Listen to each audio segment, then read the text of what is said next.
Hello, everyone. This is Phil, and this is my first live stream. As you can see, I'm not a fan of the camera.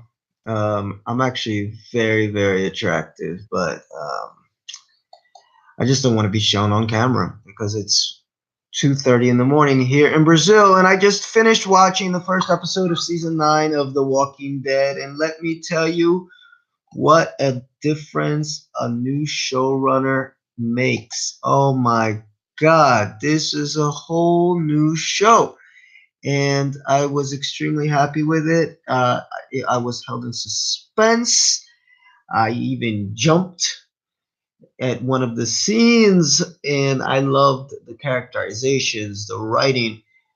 It was just a whole new show. By the way, Angela Kang is the one that's responsible for this. Scott M. Gimple is out. He's out there ruining Fear the Walking Dead, which actually started really well. And I stopped watching about, uh, I think, an episode into the mid season. So I actually have to go back and finish it and make up my own mind to see if it gets any better. I heard really bad reviews of the last half of Fear the Walking Dead, which is a shame because it started out really cool and then it kind of went downhill. So, hoping the same doesn't happen here, and I'm hoping Scott keeps his hands far, far away from anything related to the main series, The Walking Dead, because it definitely needed a refresher. I'm one of those that criticized the show heavily during the last two seasons, but still watched because you're invested in the show, you're invested in the characters. At least I was, and I just wanted to see where they were going to end up. And we've ended up here in a time jump, new costumes, apparently. The wardrobe department really got to work, and everybody's happy together and trying to get along as much as possible. Anyway, let's get to it. What were my thoughts? First, I really like that they toned down some of the characters. That was super, super, super important for me because the last two seasons, what I hated the most of it is that The Walking Dead really turned into a cartoon almost, yeah? And that's not what it ever was in the comics or even in the show. It was extremely one dimensional, and I couldn't get into it, or at least I couldn't invest myself in it the same way that I would in the past.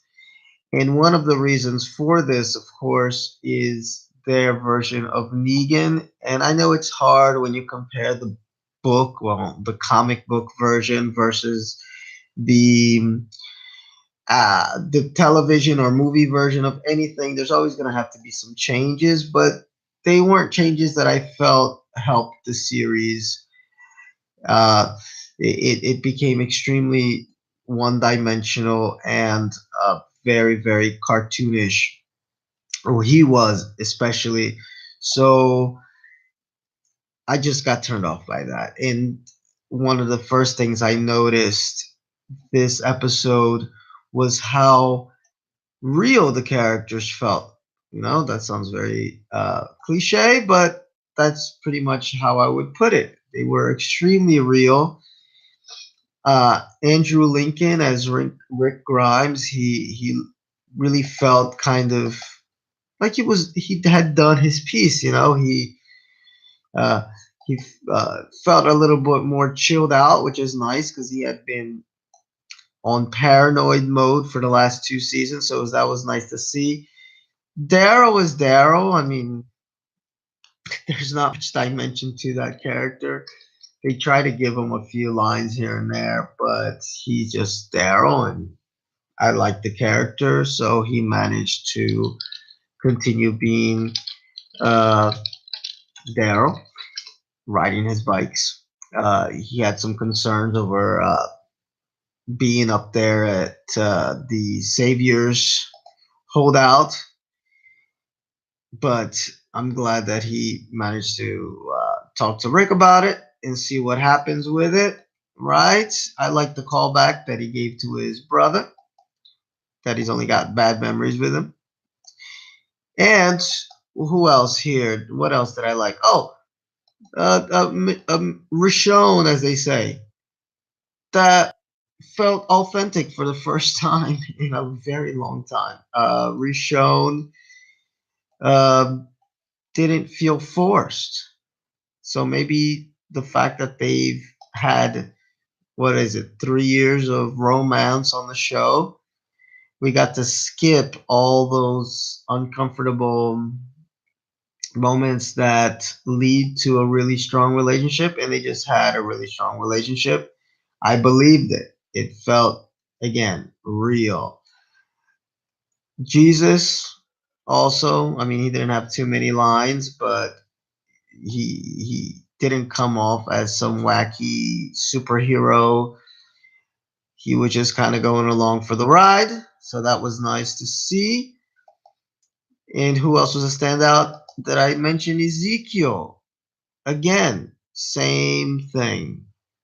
I mean, yes, it's part of his character, even in the comic book, that he speaks in this elevated English, but it didn't feel fake. Didn't feel like a fake out. It felt pretty awesome and corny, as Carol put it, but awesome nonetheless. So yeah, I have no complaints with any of the characters. Gregory, even, which was such a dumbass character, I even forgot that he was alive when they mentioned Gregory. I was like, what? And I was like, oh yeah, yeah, Gregory is alive, right? And and he was a cool little villain. Well, he's not alive anymore, right? Spoilers, guys. Sorry. Oh no, I should have said spoilers before, but it's a review of the episode. Come on. If you're tuning in now, there will be spoilers. And he, again, felt like a guy that was a little bit more sophisticated, shall we say, but not somebody out of Elizabethan England and just completely out of whack. Like, who is this guy, right? I think that's one of the toughest characters for them to put on television, because in the comic books it makes sense in a way. Kind of suspend your you kind of suspend your disbelief a little bit and just accept that there's this guy that has a tiger and speaks kind of freaky. And I liked his relationship with Carol. Again, didn't feel forced. Felt like something that was building up to happen. Definitely feel better about that hookup than Carol and Daryl. I don't know. I just always felt they had a mother son relationship in it. I know season five, I think, right? They had a few moments together, and I just, ugh, I don't know. Some people were thinking about having the two of them together, and that was just not my thing. Daryl and Carol, no. Anyway, later on in this episode, Maggie shows kind of a darker side, a stronger side that I really loved, and I'll talk about what that means for the show as a whole in a second. But back to the start of the episode, love the horses, love their trip up to Washington, D.C. to catch supplies. That whole scene with them trying to take that wagon down the steps and over the glass floor, ceiling, I guess, depending on which end of it you are, was really cool. It was suspenseful. This is the first time I've actually felt real tense suspense watching The Walking Dead in a really long time. The last scene I can remember where I felt that, I forget if it's season 8, but it probably was season 7, where there was an episode where uh, Rick and Michonne were out alone on some highway and they had to disarm some bomb that they put out on the highway. I don't know if it was dynamite. I can't recall now, but that was a really cool scene, uh, or it actually was a really cool episode that created tension based on a task that they had to do at the moment, not on telling you that this is a tense situation now, which is pretty much all of season 8. In 7 was just the writer saying, "This is the tense moment now, because look, here comes Negan swaggering through the hallway." No, that's not how real tension works in drama, right? You have to have stakes, you have to have time, you have to have an impossible task, and that creates drama. And that this opening sequence definitely had it. Seems like the color scheme is a bit different too, like deeper tones. I enjoyed that visually than the last couple episodes, last couple seasons. What else was cool? I'm gushing over here with The Walking Dead, man. I really enjoyed this season premiere. So later on in this episode, we discover that there's a bit of tension between uh, people up at the hilltop and the people that are living over in the Saviors area, the factory, or I forget what the name is that they give for that specific region. But the the tension leads to Maggie deciding that, hey, we got to make some changes around here. Like, we know we can't be supplying these people food and them not helping us. We see that there's some people among the saviors that still want Negan back. Dude, that's what you call drama, because then she and Rick kind of butt heads about that. And it's a real situation. It's a real conflict based off of something you can definitely say, yeah, that would happen if there's a group of people out there that we just defeated in a war, and okay, we're trying to be humanitarian and not kill them all. All of a sudden, I feel like they're mooching off of me. Well, there's something that's got to be done about it, right? So that created a real nice tone and a real nice conflict that didn't feel forced. Again, it wasn't the writers telling us. It was just letting things happen. Although there's a scene in this episode where I was like, man, the writers they they screwed it up. It was a cute scene where Father Gabriel stabs a walker, and the walker kind of dies right in front of this evolution of man uh, art piece where it has, every slide has the evolution of man up to Homo sapien, but then the walker died right where the Homo sapien one would be, and it was cute. It was there. We got it. We got the joke. But then you had to have a character say, "Oh, look, it's a devolution of man." Yeah. So that's what I'm saying. Like, you don't need trust your audience. You got to spell it out. That was a perfectly set up, perfectly blocked little scene that didn't need anything more to it. Now, Negan was not in this episode. Oh, guys, it's late. Look at me. I'm yawning, but I'm about finished here. Now, Negan was not in this episode, but he. I'm kind of glad he wasn't, because he sucks the soul out of. Well, he did suck the soul out of most of this show for the last 2 years.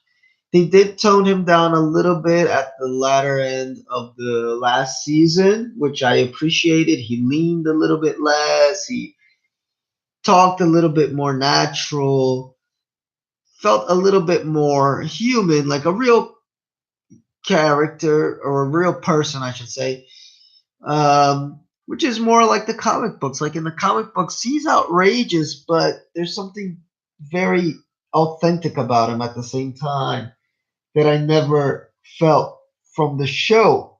So much so that the season finale felt like I was watching like a Marvel Universe movie, which is not what I would like The Walking Dead to be.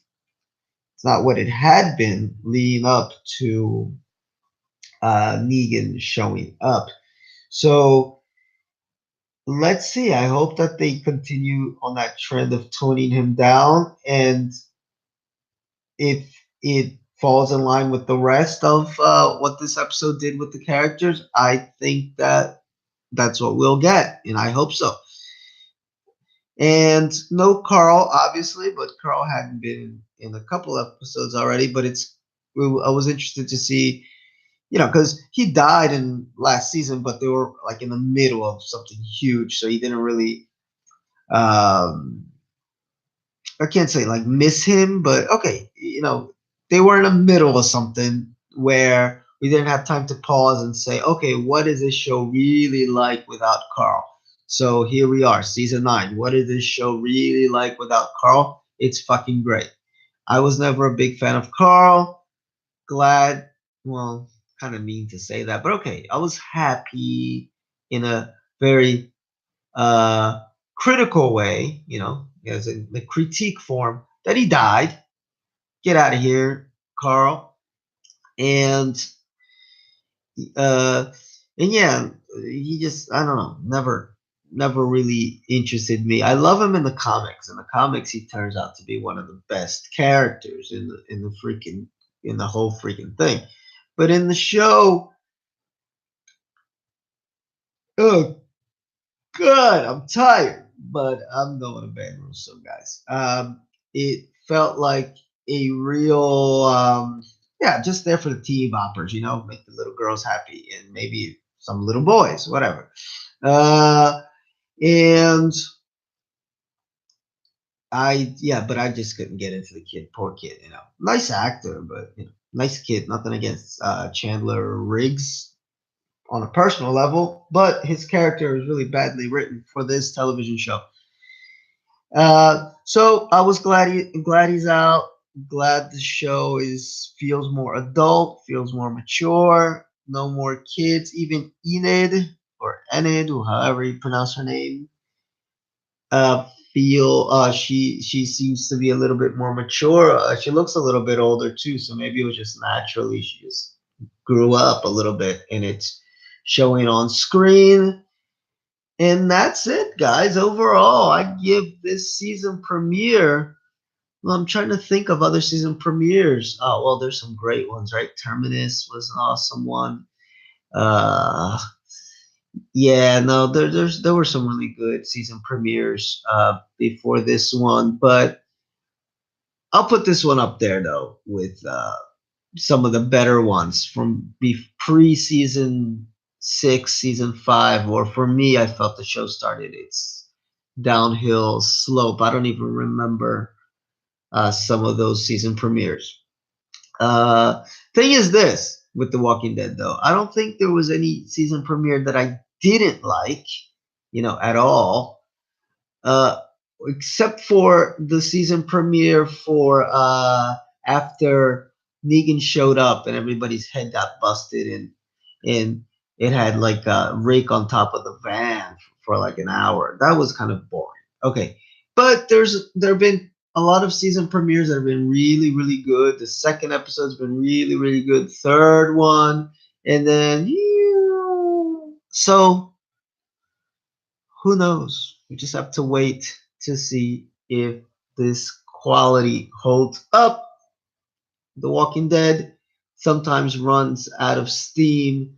I think it's a little bit to do with how many episodes there are in a season and how much can you milk a story. Like, in this universe, you can't really milk it that much. There's a lot of filler in there. Okay, guys, that's it. I already went longer than I thought I would. I'm a long-winded motherfucker, but there you go, 19 minutes. You can follow me